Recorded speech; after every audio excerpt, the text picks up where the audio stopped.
السلام علیکم. آپ کو خوش آمدید کہتے ہیں اپنی podcast vital voices with doctor Maheen Iqbal کی سیکنڈ ایپیسوڈ میں، جس میں ہم آج بات کریں گے اسٹریس، انزائٹی اور اس کا ریلیشن ود کارڈک ڈیزیزز. آپ جیسے دیکھ رہے ہیں کہ آج کل ینگ بچوں میں کارڈک اریسٹ کے مسائل یا دل کے مسائل بہت زیادہ بڑھتے جا رہے ہیں، یا آج کل بلڈ پریشر بھی جو ہے وہ پہلے سے زیادہ دیکھنے میں آ رہا ہے. تو اس میں ایک فیکٹر جو ہے وہ ہمارا اسٹریس بھی ہے کہ آج کل زندگی میں اسٹریس جو ہے، ذہنی الجھن جو ہے اور تھکاوٹ اور اضطراب جو ہے وہ بہت زیادہ بڑھتا جا رہا ہے. اسی کے اوپر بات کرنے کے لیے آج ہم نے مدعو کیا ہے اپنی ایکسپرٹ کو، مس سعدیہ لطیف کو، جو کہ کنسلٹنٹ کلینکل سائیکالوجسٹ ہیں اور بیہیویئرل تھراپسٹ ہیں. آپ نے ایم ایس کیا ہے کلینکل سائیکالوجی میں UMT سے، اور اس کے علاوہ آج کل پریکٹس کر رہی ہیں نووا سائیکک کلینک پہ، جو کہ موجود ہے 3 مرلہ اسکیم میں PF روڈ میاں والی پہ. آپ کا 4 سال کا ایکسپیرینس ہے جس کے اندر آپ نے بہت سارے آٹزم کے، ADHD کے اور CP چائلڈس کو جو ہے وہ علاج کیا ہے اور اس کا بہت اچھے نتائج حاصل کیے ہیں. ہم خوش آمدید کہتے ہیں مس سعدیہ لطیف کو. تھینک یو سو مچ. آپ کا بہت شکریہ مجھے یہاں پہ بلانے کے لیے اور اپنے اس پوڈ کاسٹ کے ذریعے لوگوں کو مینٹل ہیلتھ کی اویئرنیس دینے کے لیے. اور اسٹریس واقعی ایک بہت بڑا ٹاپک ہے جس پہ بات کرنا بہت ضروری ہے. سب سے پہلے بتائیے گا کہ اسٹریس کیا ہے اور یہ ہماری صحت کو کیسے متاثر کرتا ہے؟ اسٹریس دراصل ہماری جسم کا ایک رد عمل ہے. وہ ہمارا جسم اس وقت شو کرتا ہے جب ہم کسی مشکل حالات میں ہوتے ہیں یا ہمارے اوپر کسی طرح کا دباؤ ہوتا ہے. لیکن اگر یہ اسٹریس جو ہے وہ زیادہ عرصے تک اور لمبے میعاد تک ہم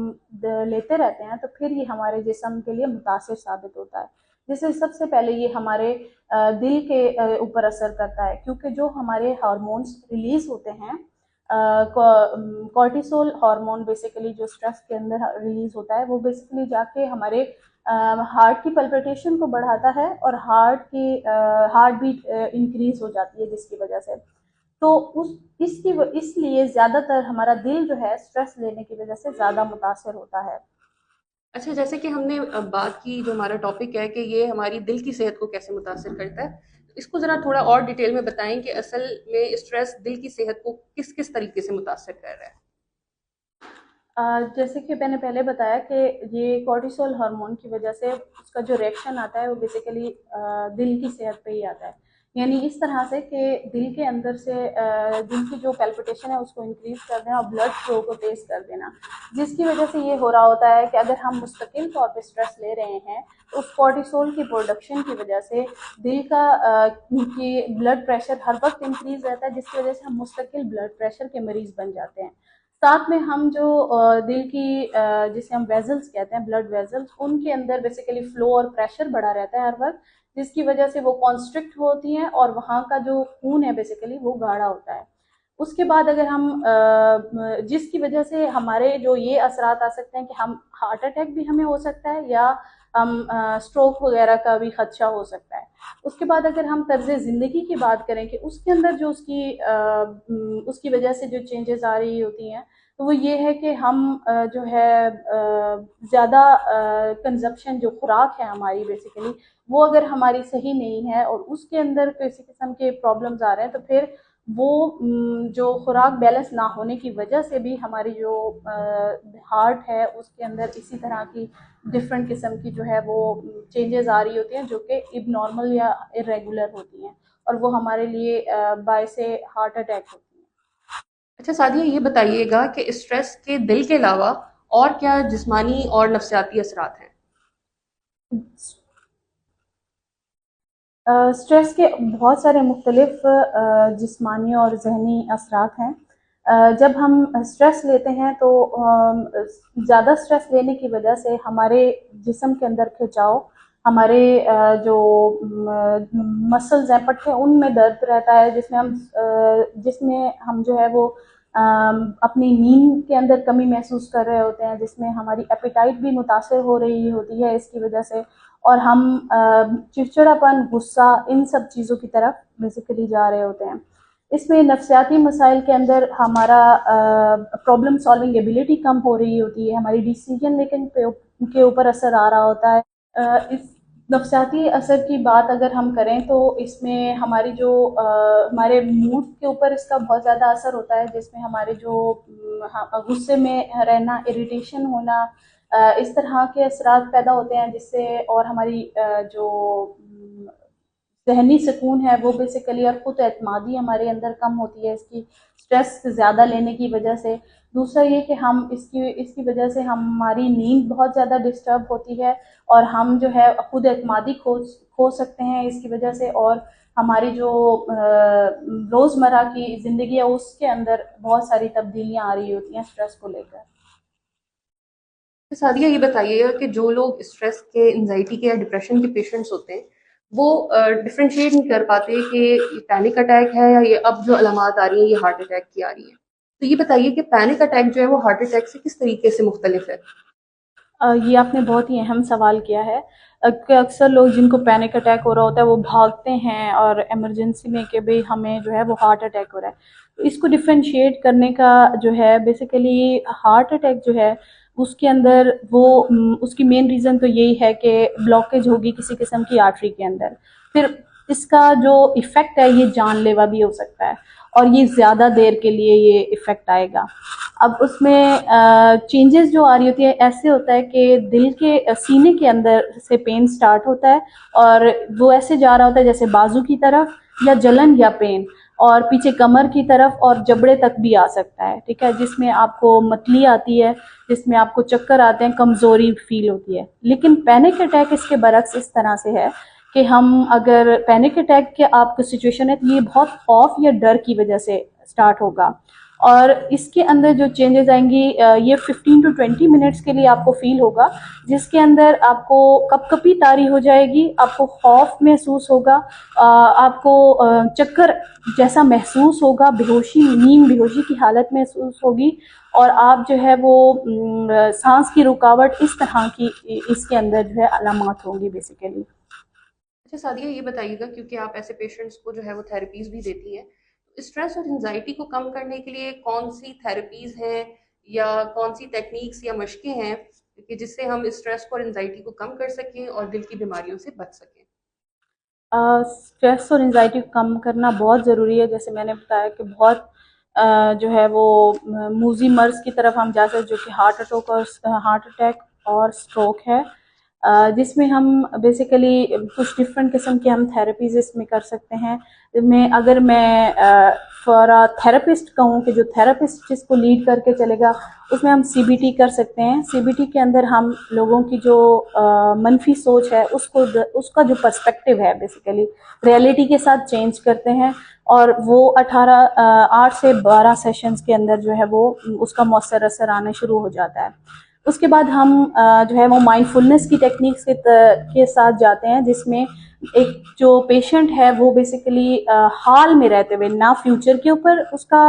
فوکس ہو، نہ پریزنٹ کے اوپر فوکس ہو، حال میں رہتے ہوئے اپنے کام کو یا اپنی لائف کو بیسیکلی جج کرے، اس کے اوپر ہم بات کرتے ہیں۔ پھر اس میں ہم ریلیکسیشن بریدنگ ایکسرسائزز کروا سکتے ہیں، جو کہ نارملی ایک پرسن گھر میں بھی کر سکتا ہے، اور یہ اس وقت مؤثر ہوگا کہ جب وہ ایک انسان اپنے آپ کو باقاعدہ جو ہے اس سچویشن کے اندر لائے بیسیکلی، تب یہ چیز مؤثر ہوتی ہے۔ اور یہ بریدنگ ایکسرسائز میں ہم یہ کر رہے ہوتے ہیں کہ اس کا ایک بہت آسان طریقہ ہے کہ آپ نے ناک سے سانس لینی ہے، تھوڑی دیر کے لیے اپنے اندر ہولڈ کرنا ہے، کچھ چند سیکنڈز کے لیے، اور پھر منہ سے سانس کو باہر نکالنا ہے، جو کہ اس وقت افیکٹو ہوگی جب آپ اس کے اوپر فوکس کر کے بیسیکلی کریں گے۔ پھر ہم اس میں پی ایم آر جیسی ایکسرسائزز کروا سکتے ہیں، پروگریسو مسل ریلیکسیشن ٹیکنیک، جس میں ہر جو جسم کا مسل ہے یا جسے ہم پٹھا کہتے ہیں، اس کو کانٹریکٹ کرنا ہے، اور پھر اسی کے اوپر فوکس کرتے ہوئے اس کو ریلیکس کرنا ہے۔ پھر ہم اس میں اور بھی ٹیکنیکس یوز کر سکتے ہیں، جس میں جو ہے وہ مائنڈ فلنس واکنگ جس کو کہتے ہیں، جس کے اندر ایک پرسن واک کرے گا، لیکن اس کا فوکس جو ہوگا وہ اپنے قدم پر ہوگا، سنائی دینے والی آوازوں پر ہوگا، اور اپنی سانسوں پر ہوگا۔ پھر اس میں ہم گراؤنڈنگ ٹیکنیک بھی کروا سکتے ہیں۔ گراؤنڈنگ ٹیکنیک کے اندر پرسن جو ہے وہ جن چیزوں کو فیل کر رہا ہے، ٹچ کر رہا ہے، سینس کر رہا ہے، ان سب چیزوں کے اوپر اس نے 1 سے 2 چیزوں کے اوپر فوکس کرنا ہے۔ اس کے بعد ہم اس میں غذا کی ڈائٹ، بیلنس ڈائٹ کو ہم فوکس کرتے ہیں کہ ہم بیلنس ڈائٹ بتائیں، جو اسینشیل نیوٹرینٹس ہیں وہ بتائیں. پھر انسان کی سلیپ ہائیجین کے اوپر کام کیا جا سکتا ہے. میں نے دیکھا ہے کہ لوگ جو ہیں وہ نیند حاصل کرتے ہیں، لیکن نیند 8 سے 9 گھنٹے کی نیند لے رہے ہیں، لیکن وہ نیند اس سلیپ ہائیجین نہیں ہے کہ ان کے لیے وہ مؤثر ہو. تو سلیپ کو ہائیجین بنانا ہے کے ڈفرینٹ طریقے ہیں، جس میں جو پرسن ہے وہ ایک پرسکون جگہ پہ سونے سے پہلے سوشل میڈیا کا، کیونکہ آج کل دور ہے، آپ دیکھیے کہ پہلے موبائل یوز کرنا ہے تو گھنٹہ کم از کم پہلے جو ہے کوئی موبائل استعمال نہ کرے، مدھم لائٹ ہو تب، اور کمفرٹیبل کوزی بستر ہو جس کے اوپر وہ پرسن جا کے لیٹے تو اس کو نیند آ جائے. تو یہ ساری چیزیں اگر ہم ان چیزوں کو فوکس کرتے ہیں پراپرلی، تو پھر جو ایک پرسن ہے وہ اسٹریس اور جو انزائٹی ہے اس کی سچویشن سے نکل سکتا ہے. لیکن اگر یہ چیزیں وہ خود اس کے اوپر یہ فوکس نہیں کر پا رہا، یا وہ خود ان چیزوں کو نہیں کر پا رہا، تو پھر پروفیشنل ہیلپ لینا بہت ضروری ہے، جس میں یوں ہی کسی تھراپسٹ کو وزٹ کرنا جو ہے وہ ضروری ہے، جو اس سے وہ چیز کروائے. اچھا مجھے یہ بتائیے کہ کارڈیولوجی اور سائیکالوجی کیسے ایک ساتھ کام کر سکتے ہیں لوگوں کو مدد فراہم کرنے کے لیے؟ جی، میرے خیال سے جو سائیکالوجی ہے نا وہ ہر شعبے میں فٹ ہوتی ہے. اسی طرح کارڈیالوجی اور سائیکالوجی کا جو بیسیکلی کارڈیالوجسٹ اور سائیکالوجسٹ کیسے کام کر سکتا ہے، کہ جیسے کوئی پیشنٹ آپ کے پاس آیا، آپ نے اس کو کسی قسم کا ریکمنڈیشن دی ہیں جس سے وہ بتاتا ہے کہ مجھے اسٹریس کی وجہ سے، اس وجہ سے میرا ہارٹ بیٹ بڑھ جاتی ہے، اور یہ پھر آپ ریکمینڈ کر سکتی ہیں کہ آپ ساتھ میں جا کے سائیکو تھراپیز لیں، جس میں میں اس کے ساتھ جو ہے اس کی ڈفرینٹ ریلیکسیشن تھراپیز اس کو بتاؤں گی، اور ڈفرینٹ قسم کے اس کے اوپر CBT یوز کر کے اس کی جو منفی خیالات ہیں جس کی وجہ سے وہ اسٹریس اور انزائٹی آ رہا ہے اس کو جو ہے وہ ٹھیک کرنے کی کوشش کریں گے. پھر جیسے آپ اس کو غذا کے حوالے سے ڈفرینٹ چیزیں بتاتی ہیں اور ورزش کے حوالے سے ڈفرینٹ چیزیں بتاتی ہیں، تو وہ خود سے نہیں کر پا رہا، تو میں بینگ اے سائیکالوجسٹ اس کو وہ جو ورزش اور غذا کی جو ڈفرینٹ ریکمنڈیشن ہے بیسیکلی اس کو پورا کرنے میں ہیلپ آؤٹ کروں گی. اسی طرح سے جب آپ اس کو کسی قسم کا کاؤنسلنگ سائیکو ایجوکیٹ کرتی ہیں، تو وہ سائیکو ایجوکیشن بھی ہم دونوں مل کے کر سکتے ہیں کہ آپ کے کچھ چیزیں بتائیں جس کے حوالے سے اس کی روٹین ٹھیک نہیں ہے، جس کی وجہ سے اس کارڈک پرابلم اس کے اندر آ رہی ہے، تو وہ جو روٹین ہے اس کو بیسیکلی ٹھیک کروانا وہ بینگ اے سائیکالوجسٹ میرا کام ہوگا. پھر ہم فیملی، خاندان اور کی بھی سائیکو تھراپی مل کے کر سکتے ہیں، جس کو ہم گروپ تھراپی بھی کہتے ہیں، کہ ان کو بتانا کہ کس طرح اس کے لے کے چلنا ہے. اس کا بینگ اے کارڈیالوجسٹ آپ بتائیں گی کہ آپ کیا روٹین رکھوانا چاہ رہی ہیں، اور میں بینگ اے سائیکالوجسٹ اپنی روٹین بتاؤں گی کہ آپ نے اس کے ساتھ کس طرح سے بہیو کرنا ہے اور کس طرح آگے اس کو لے کے جانا ہے. یہ بیسیکلی کام ہے جو بینگ اے کارڈیالوجسٹ آپ کریں گی اور بینگ اے سائیکالوجسٹ میں آپ کے ساتھ کرواؤں گی.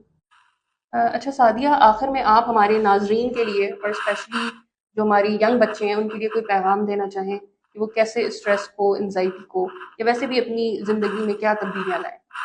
جی، بے شک میں ضرور بلکہ پیغام دینا چاہوں گی کہ ذہنی صحت اور جسمانی صحت دونوں بہت امپورٹنٹ ہیں، اور ان کے حوالے سے جس طرح آپ اپنے فزیکل بیسیکلی ہیلتھ کے لیے ہیلپ سیک کرتے ہیں، آپ جاتے ہیں، بتاتے ہیں، اسی طرح سے آپ کو اپنی مینٹل ہیلتھ کے لیے بھی ہیلپ سیک کرنی چاہیے. آپ کو جانا چاہیے، بتانا چاہیے، اس کے بارے میں اوپن اپ ہونا چاہیے. جب ہم غبار اکٹھا کر لیتے ہیں اور جب ہم اس کو اپنے ذہن میں دبا کے بیٹھے رہتے ہیں، تو وہ چیز جو بیسیکلی ہوتی ہے ہماری پھر فزیکل ہیلتھ کو کو خراب کرنے میں کر رہی ہوتی ہے، آگے بڑھ رہی ہوتی ہے. تو ہمیں پھر سب سے پہلے کیا جڑ کو پکڑنا ہے، اور وہ ہے ہماری مینٹل ہیلتھ. تو ہمیں جب مینٹل ہیلتھ کو ہم ٹھیک کر لیتے ہیں اور مینٹل ہیلتھ کے اوپر جب ہم کام کر لیتے ہیں، تو پھر ہماری فزیکل ہیلتھ آٹومیٹکلی جو ہے وہ بہتر ہونا شروع ہو جاتی ہے. بہت شکریہ سعدیہ، آپ کی یہاں تشریف آوری کا بہت شکریہ.